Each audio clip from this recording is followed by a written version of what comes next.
tu bolsillo. 2 de la tarde con 37 minutos, Monse. Vamos a hablar de empleo, de economía. Mañana hay cifras de empleo que entrega el INE, el último trimestre que va a entregar el INE, reportado por lo menos para el actual gobierno. No ha sido un tránsito fácil en materia de empleo. Para esta administración llevamos 3 años con un desempleo sobre el 8%. Y esto es un reflejo un poco de lo que está pasando en materia de empleo. La alta rotación laboral que hay en nuestra economía. Siempre es bueno cambiar de trabajo, dicen los expertos, cada 3, 4, 5 años, dependiendo obviamente de las personas, pero en el fondo cuando tú ves muchas personas que están cambiando todos los años, no es una buena noticia en materia laboral. Vamos con la primera gráfica que hemos preparado de acuerdo a un estudio recabado de las cifras del INE por la Universidad Diego Portales. Un 28% de los trabajadores en Chile dura menos de un año en su trabajo. Para que esto lo pongamos en perspectiva, el 2010 el promedio era 16%. Había un importante crecimiento de la cantidad de trabajadores que dura un año o menos en sus trabajos, como promedio. En la OCDE, esas 40 economías que siempre nos gusta tanto compararnos a las 40 economías modelos a nivel mundial, el promedio es 19, es decir, es bastante más bajo que nuestro país. Vamos con la siguiente estación, seguimos viendo los números y si son en punto, mañana hay cifras de empleo y esto refleja un poco la compleja situación en materia laboral que vive nuestro país. A ver, si nos comparamos con los países con mayor rotación laboral dentro de la OCDE, Colombia tiene un 39%, Turquía un 34% y Chile está en el tercer lugar junto con Corea del Sur con un 28% en rotación laboral. Vamos con la tercera gráfica, seguimos viendo los números. A ver, en nuestro país, 1 de cada 4 trabajadores, y aquí está de acuerdo a los expertos, una de las principales razones, tiene contrato fijo, es decir, es un contrato a razón por un tiempo determinado o por una faena determinada. Y eso es lo que explica que muchos trabajadores estén rotando de sus trabajos con una periodicidad menor respecto a otros trabajadores. Y si nos comparamos con otros países, esta cifra, prácticamente un 25% de trabajadores que tienen contrato a plazo fijo, nuestro país se ubica en el tercer lugar más alto de esas 40 economías que comprenden la OCDE. Y vamos con la última gráfica que hemos preparado en torno a este tema.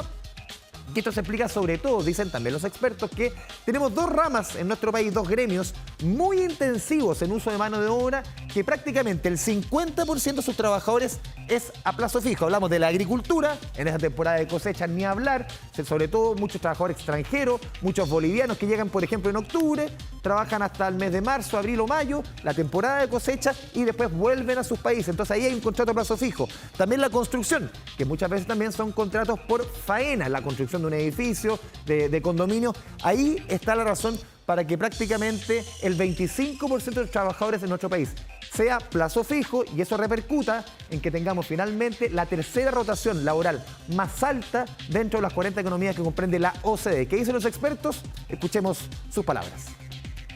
Si miramos las últimas cifras disponibles para el año 2024, vemos que el 28% de los trabajadores dependientes en Chile lleva menos de un año con su actual empleador, una cifra muy superior al 19,6% observado en promedio en el bloque de países de la OCDE. Interesante cómo se va estructurando el trabajo, ¿ah? Va cambiando. Así es, especialmente la gente joven, uno ve que el tema de la rotación laboral es parte de la cultura laboral de las nuevas generaciones sí, el también. tema cuando es todos los años no es sano, no es bueno. Claro, y tampoco es bueno para el currículo. Es verdad. Así es. Bueno, y vamos a otro tema de la economía. Marzo, un mes muy complicado para los chilenos. ¿Cómo nos preparamos o cómo enfrentar mejor los gastos de marzo? Quizás Sofía Carrizo nos puede dar varios tips al respecto. Sofía, adelante.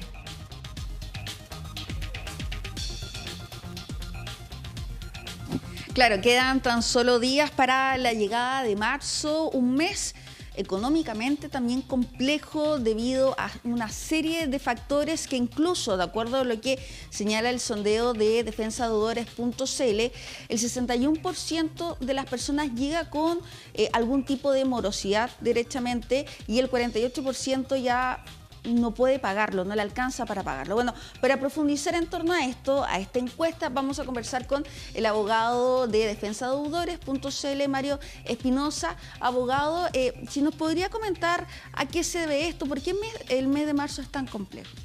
Sí, mira, yo creo que marzo tiene una connotación psicológica que es compleja, que volvemos a clases, volvemos al trabajo, venimos de un periodo de vacaciones de descanso, entonces nos encontramos con este mes que es un poco volver a la rutina y a la realidad, y donde además arrastramos una situación de sobreendeudamiento que viene desde meses anteriores. Entonces yo creo que el mes de marzo no es el problema en sí mismo, no es el mes que genera un desajuste en el presupuesto y en las finanzas familiares, sino que es todo el año básicamente, y además marzo implica venir desde los gastos adicionales del mes de diciembre, que es un mes importante en cuanto a gastos, las vacaciones, que también hay muchas veces nos salimos del presupuesto que teníamos y empezamos entonces a pagar los gastos propios del mes normal, los gastos adicionales del mes de marzo, permiso de circulación, útiles escolares, empezamos también a gastar en transporte, que quizás no lo teníamos durante las vacaciones, y también las primeras cuotas de los gastos que hicimos en diciembre, en las vacaciones, y por lo tanto es un mes complicado. Las matrículas ya no son de en marzo, son en diciembre, son en enero, pero no las pago ni en diciembre ni en enero completamente, sino que probablemente lo hago con tarjeta de crédito, y entonces las primeras cuotas ya empiezan a vencer en marzo, entonces por eso que es un mes que hace patente una realidad que quizás también escondida durante los meses anteriores, pero que en marzo ya surge y flota a la luz y se hace muy patente. ¿Hay un consejo, una recomendación que hacer? ¿Cómo bajamos eso? Me imagino que también el llamado es que siempre va a haber una solución. Por supuesto, siempre hay una solución. ¿Cuál solución? Va a ser, en el fondo, cuando tú determines que tienes el problema. Y obviamente, con muchas cosas en la vida, mientras antes tú te des cuenta del problema, más fácil es la solución. Probablemente, si estás recién en una etapa de entrando a una carga financiera que supera el 25% de tu ingreso en cuanto al pago de cuotas mensuales, con un ajuste en el manejo de tus finanzas, probablemente puedes ordenarte. Ahora, si tú arrastras un problema donde mantienes el pago mínimo de tarjetas de crédito, donde haces compras de mercadería con tarjetas de crédito, ya vas a entrar en una situación de sobreendeudamiento bastante mayor, y ahí hay algunas alternativas. Por ejemplo, si ya estás en morosidad, pero por ejemplo no has sido demandado todavía, por lo tanto estás ahí en un camino entre la morosidad y una demanda judicial de deuda, podrías, por ejemplo, renegociar a través de la superintendencia, esa es una opción. O bien, si tu situación de sobreendeudamiento es tan compleja que no tienes ninguna posibilidad de poder pagar, la quiebra o liquidación, que ya es un procedimiento que es judicial, también podría ser una solución. En ambos casos te permite básicamente partir de cero y poder, en el caso de la renegociación, pagar tus deudas acorde a tu capacidad de pago que tienes, y en el caso de la liquidación, eliminar todas tus deudas y partir de cero. Muchas gracias. Bueno, ahí escuchábamos al abogado Mario Espinosa de defensadeudores.cl en torno a lo que conlleva marzo, del por qué también se genera todo esto en el ámbito del dinero, y también siempre la recomendación es buscar una solución y que finalmente conlleva a ordenarse. Bueno, nos despedimos con esta información. Que tengan una muy buena jornada. Gracias, Sofi.